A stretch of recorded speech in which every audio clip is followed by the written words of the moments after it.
Assalamualaikum warahmatullahi wabarakatuh. Perkenalkan, nama saya Nur Miswari. Baik, tujuan pembuatan video ini yakni untuk memenuhi tugas dari mata kuliah studi Al-Hadis yang diampu oleh dosen saya, Pak Mujab. Nah, adapun dalam video ini saya akan menjelaskan tentang macam-macam hadis makbul dan contoh-contohnya dari kitab Mutabaroh. Baik, langsung saja kita harus mengetahui hadis makbul itu seperti apa.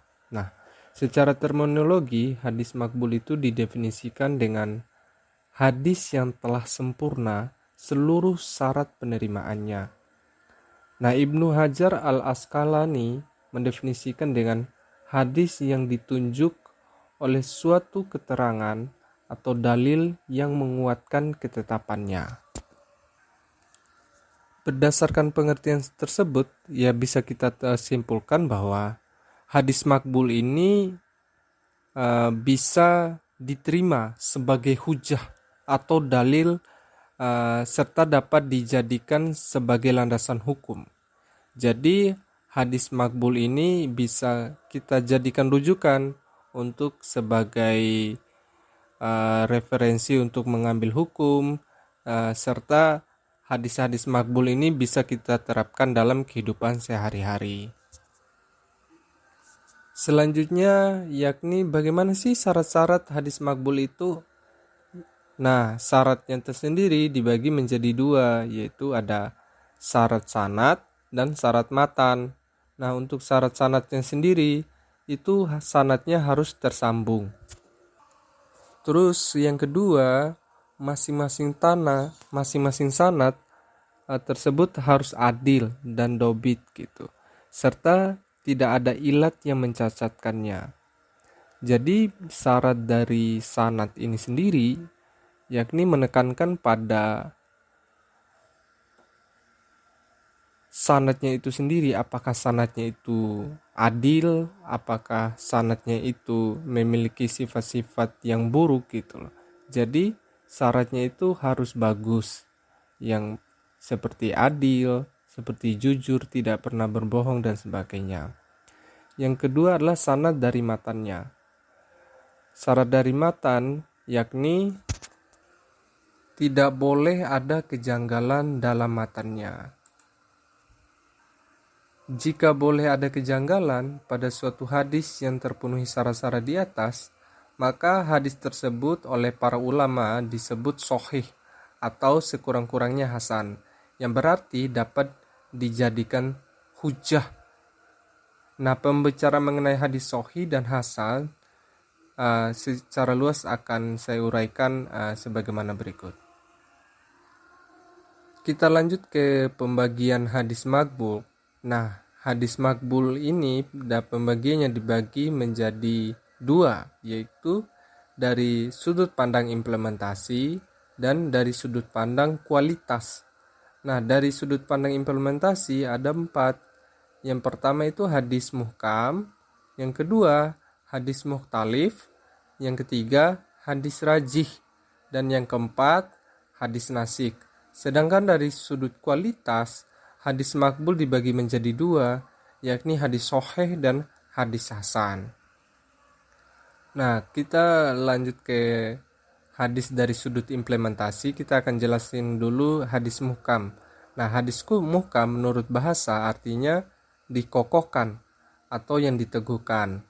Nah, dikatakan muhkam ialah karena dapat dipakai sebagai hukum lantaran dapat diamalkan secara pasti tanpa subhat sedikit pun.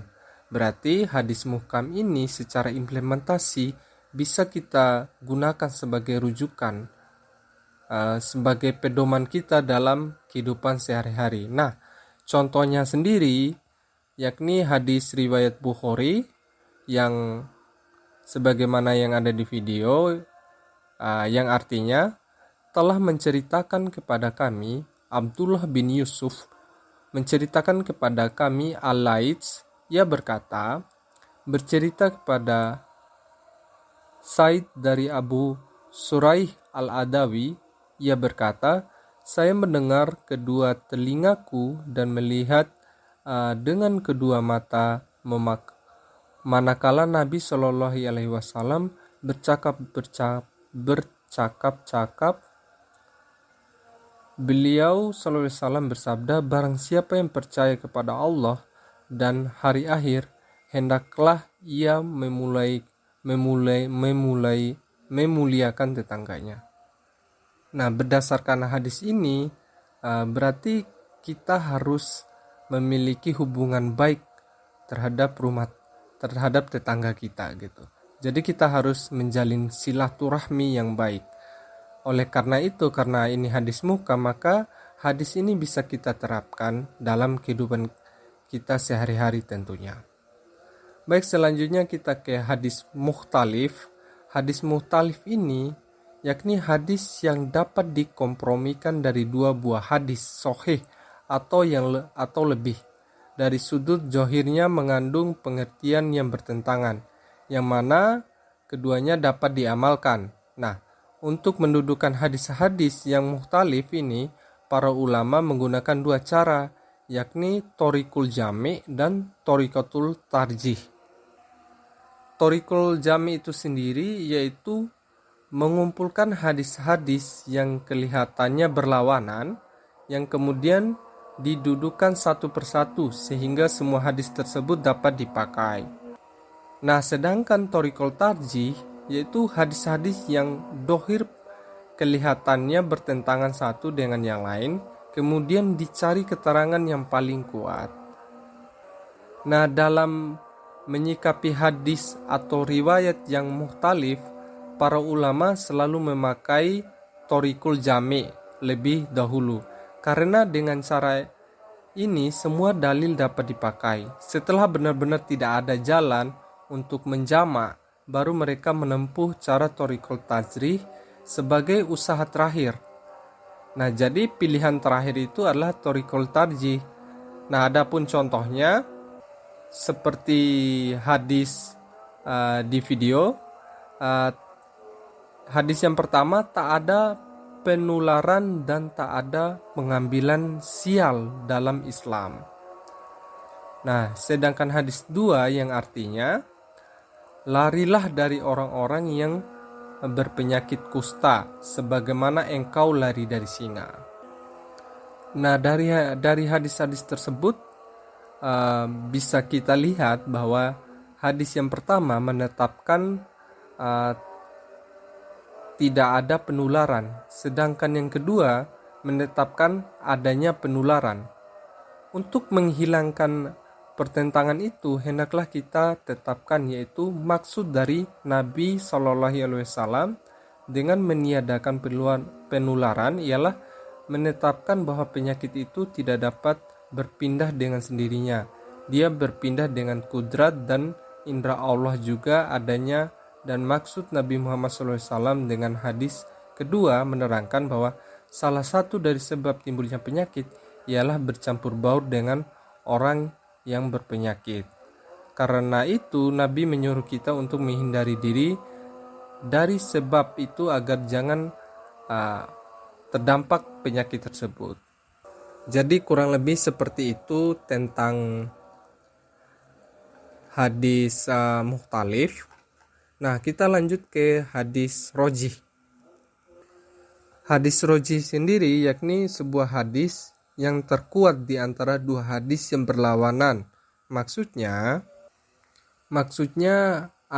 misalkan kita melihat dari segi rawinya pada hadis rajih ini, misalnya sanad yang mempunyai banyak rawi lebih dikuatkan daripada sanad yang rawinya sedikit. Tarjih dilakukan terhadap sanad yang salah, satu rawinya lebih adil, lebih takwa dan lebih kuat ingatannya atau lebih dipercaya daripada sanad yang rawinya tidak sedemikian. Nah, kedua, tarjih dari segi yang diriwayatkan itu sendiri, misalnya lebih menguatkan hadis mutawatir, hadis yang diriwayatkan oleh orang banyak yang menurut akal mustahil mereka akan berdusta. Nah, daripada hadis tingkatan yang hanya mansur yang diriwayatkan oleh beberapa orang saja, nah demikian juga hadis mansur yang lebih dikuatkan daripada hadis yang sifatnya ahad.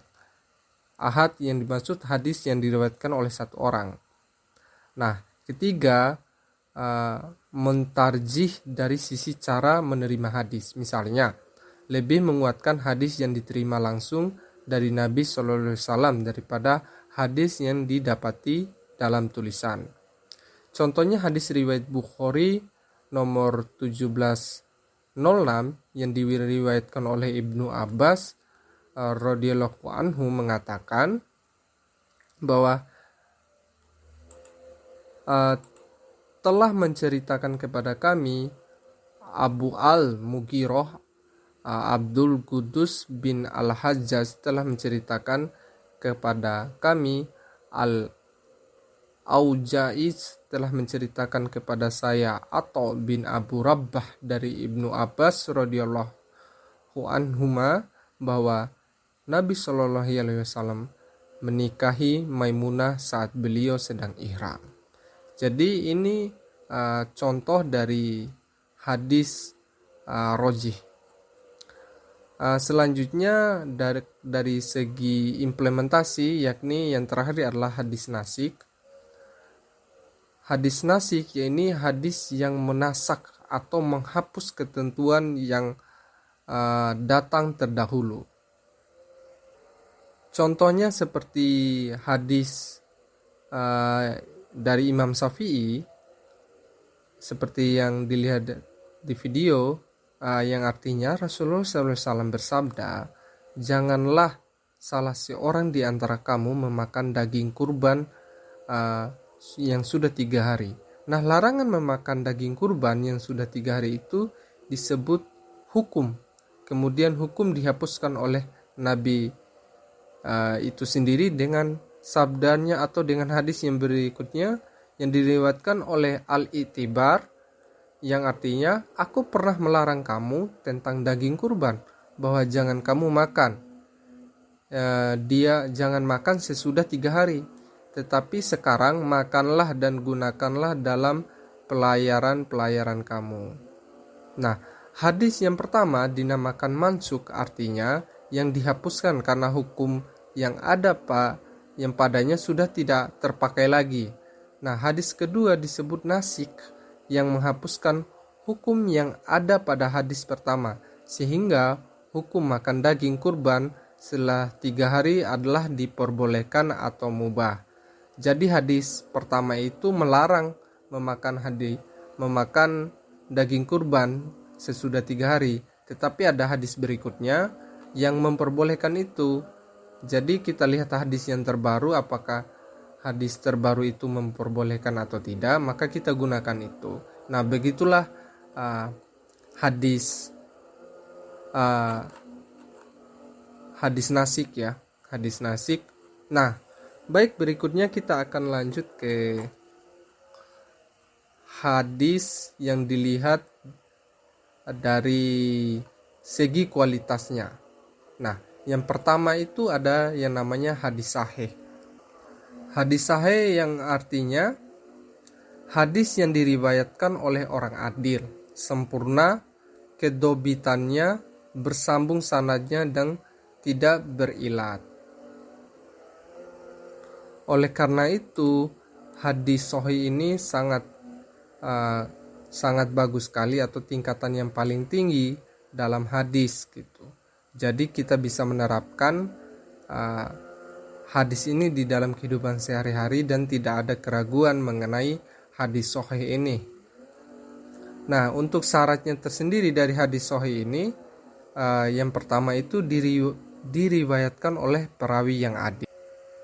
Orang dikatakan adil apabila memiliki sifat yang mendorong terpeliharanya ketakwaan, yaitu senantiasa melaksanakan perintah Allah Subhanahu wa Ta'ala dan senantiasa menjauhi segala larangannya, serta baik itu dosa besar maupun dosa kecil. Nah, kurang lebih seperti itu. Nah, syarat yang kedua kedobitan perawi harus sempurna. Kedobitan perawi harus sempurna. Dikatakan perawi yang sempurna kedobitannya, yakni adalah perawi yang baik hafalannya, tidak pelupa, tidak banyak ragu, dan tidak banyak tersalah, sehingga ia dapat mengingat dengan sempurna hadis-hadis yang diterima dan yang diriwayatkannya. Nah, syarat yang ketiga adalah sanad satu dengan yang lainnya harus sambung. Yang dimaksud dengan sanad hadis yang mutashil di sini adalah sanad-sanad hadis yang antara satu dengan yang lainnya pada sanad-sanad disebut berdekatan atau berurutan atau bersambung. Dengan kata lain, di antara pembawa hadis dan penerima terjadi pertemuan langsung. Nah, kurang lebih seperti itu. Selanjutnya, tidak mengandung cacat. Nah, cacat sendiri ini disebabkan adanya hal-hal yang tidak baik, yang kelihatannya samar-samar. Nah, dikatakan samar-samar karena jika dilihat dari segi johirnya, hadis tersebut terlihat sahih. Adanya cacat yang tidak nampak tersebut mengakibatkan adanya keraguan terhadap hadis yang di dalamnya terdapat keraguan seperti ini, kualitasnya menjadi tidak sahih. Misalnya menyebutkan mutasil terhadap hadis yang muqta'i atau yang mursal. Selanjutnya yang terakhir, syarat dari hadis sahih yang ini matannya tidak janggal. Yang dimaksud dengan hadis yang tidak syadz di sini ialah hadis yang tidak bertentangan dengan hadis lain yang sudah diketahui tinggi kualitas kesahihannya. Jadi itu beberapa syarat untuk hadis sahih.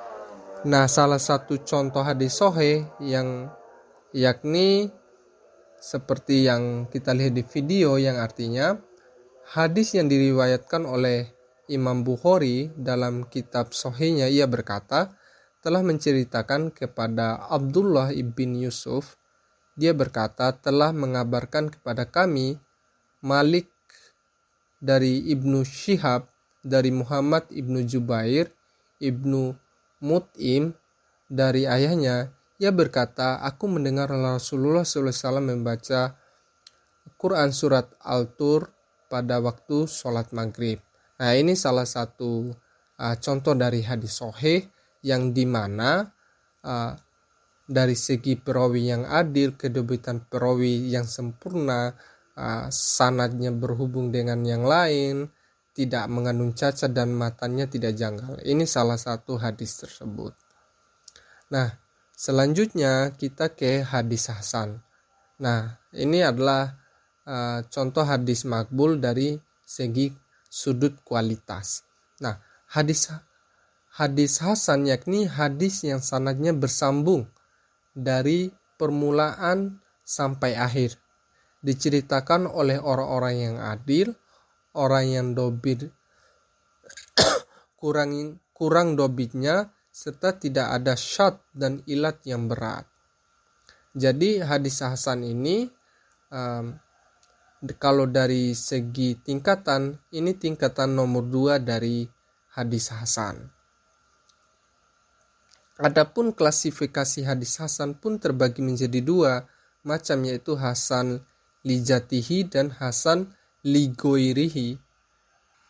Nah, untuk hasan lijatihi itu sendiri yakni hadis yang terwujud karena dirinya sendiri, yakni karena matan dan para perawinya memenuhi syarat hadis sahih kecuali keadaan rawinya yang kurang jobit. Jadi hadis lijatihi ini dari segi matan dan perawinya itu sudah bagus, tapi ada sedikit kecacatan di rawinya, yakni kurang jabit. Nah, contohnya seperti yang ada di video, salah satu hadisnya yang artinya usia umatku sekitar 60-70 tahun dan sedikit sekali yang melebihi demikian itu. Nah, di sini termasuk hadis yang lijatihi, hadis hasan lijatihi. Nah, selanjutnya ada hadis Hasan li ghairihi, yakni hadis yang pada asalnya tidak hasan kemudian meningkat mencapai derajat hasan karena ada hadis lain yang mendukungnya. Nah, contoh hadis li ghairihi ini seperti yang ada di video, yang artinya Allah melaknat kalajengking, janganlah engkau membiarkannya, baik keadaan sholat atau yang lain, maka bunuhlah ia di tanah halal atau di tanah haram. Jadi ini salah satu contoh dari hadis Hasan li ghairihi.